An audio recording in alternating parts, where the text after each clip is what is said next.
Bonjour et bienvenue sur Goldfish Experience. Aujourd'hui, dans cette vidéo, je vous propose un petit bricolage pour prendre soin d'une partie de votre matériel de pêche. Vous vous êtes fait plaisir et vous avez craqué pour une nouvelle canne anglaise. En tant que pêcheur soigneux, vous allez protéger la poignée en liège. Au cours de toutes les sorties pêche, le liège va être agressé par le soleil, les pluies et l'amorce, et sans traitement, ce liège va vite devenir gris et moche. Je vais vous montrer comment très simplement protéger ce liège, et après traitement, vous allez voir, il va encore être plus beau. Pour nettoyer notre poignée en liège, il va nous falloir de l'alcool ménager. Donc l'alcool va nous servir à nettoyer et dégraisser la poignée. Je m'en sers aussi pour nettoyer le carbone des cannes, que ce soit les cannes au cou, les cannes anglaises, les cannes filaires. C'est avec ça que je nettoie régulièrement mon matériel de pêche. Ensuite du papier absorbant, donc pour pouvoir utiliser l'alcool ménager. Et l'élément principal, donc de l'huile de lin. Ça se trouve facilement dans les magasins de bricolage ou même dans les grandes surfaces alimentaires. Donc je vais utiliser un petit récipient. Là en l'occurrence, c'est un bouchon de bouteille de lait, mais vous pouvez utiliser n'importe quel bouchon ou un petit récipient. Il ne faut pas grand chose comme huile de lin pour faire toute une poignée. Et ensuite un pinceau à poil raide pour pouvoir pénétrer dans toutes les aspérités du liège de la canne. L'huile de lin, on s'en sert pour protéger tout ce qui est poreux, les carrelages, les dalles et donc tous les bois. Je m'en sers aussi pour protéger les planches à découper de la cuisine ou les manches en couteau en bois. Donc c'est quelque chose que j'utilise régulièrement. La première chose qu'on va faire, c'est enlever le film protecteur qui est sur la poignée.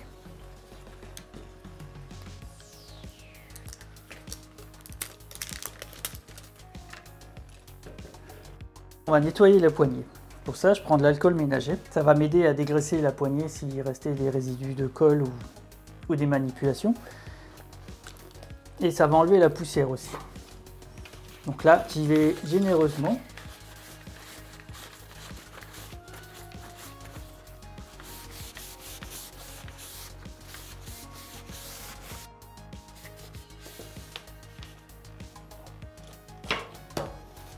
Voilà ce que j'ai enlevé, vous voyez, c'est de la poussière, ça doit être de la poussière de liège et des résidus d'usinage. Donc maintenant on va attendre que ça sèche un peu et on va pouvoir passer à l'étape suivante. Ma poignée est propre et sèche. Je verse de l'huile de lin dans un petit récipient et avec un pinceau je viens l'appliquer sur le liège. Donc vous voyez, c'est vraiment rien de très compliqué. Donc très simplement, je tartine de l'huile de lin sur le liège. Le liège étant poreux, il va absorber l'huile de lin et c'est ce qui va donc empêcher le liège d'absorber toutes les autres cochonneries ou le liège de sécher au soleil. Donc c'est très facile à faire, ça prend pas beaucoup de temps. Bon, il faudra être un peu patient pour le séchage et on va le faire en 2 couches. Donc là, j'y vais franchement, je tartine.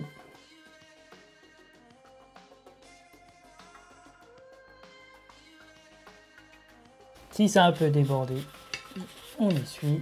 Donc là, le liège va absorber toute l'huile de lin et je vais attendre 24 heures avant de mettre l'autre couche. Je laisse la canne en position verticale, donc il se peut qu'il y ait un excédent d'huile qui coule vers le bas. Si je passe à côté, ce que je peux faire, c'est que de temps en temps, je retourne la canne pour que l'excédent d'huile reparte dans l'autre sens. 24 heures viennent de s'écouler depuis qu'on a appliqué la première couche. Alors déjà, ce qu'on peut remarquer, c'est qu'on a plus de contraste sur la poignée en liège. Elle est moins terne, je trouve qu'elle est plus lumineuse et qu'elle est plus contrastée. Enfin moi je trouve qu'elle est beaucoup plus belle déjà qu'elle ne l'était avant qu'on applique ce traitement. Ce qu'on remarque aussi, c'est qu'il y a des parties qui sont mates et des parties qui sont brillantes. Donc les parties mates sont les parties où le liège a absorbé toute l'huile de lin. Et les parties brillantes sont les parties où il reste du lin en surface. Et je pense que là, ces parties-là, c'est déjà saturé. Donc maintenant, ce qu'il nous reste à faire, c'est appliquer la deuxième couche, et donc la dernière couche. La couche, elle va être moins épaisse. On va faire un peu plus attention à l'application pour ne pas en mettre partout, parce que là, ça va couler un peu plus. Le bois du liège est moins poreux.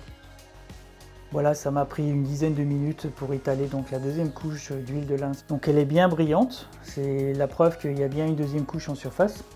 Maintenant, il n'y a plus qu'à attendre encore 24 heures pour être sûr que le liège a absorbé le maximum d'huile de lin. 24 heures viennent à nouveau de s'écouler depuis la deuxième couche d'huile de lin. La poignée a une couleur à peu près uniforme, signe que le liège a absorbé tout ce qu'il pouvait d'huile. Il ne nous reste plus qu'à passer un coup de papier absorbant et de monter la canne et d'aller avec au bord de l'eau pour l'essayer. Donc ça, c'était un traitement préventif. Donc si maintenant vous voulez traiter une poignée qui n'est pas neuve, c'est tout à fait possible. Vous brossez la poignée avec de l'eau additionnée de produits vaisselle pour bien dégraisser le liège. Vous laissez tout ça sécher, vous passez un petit coup de papier de verre et ensuite vous passez vos 2 couches d'huile de lin. Donc même si votre canne n'est pas neuve, vous pouvez toujours essayer de la récupérer et surtout de la protéger pour son avenir. Voilà, votre canne protégée est prête à aller à la pêche. Comme d'habitude, si vous avez des questions, vous pouvez le faire par le biais des commentaires ou par mail. Et je vous dis à bientôt pour une nouvelle vidéo sur Goldfish Experience.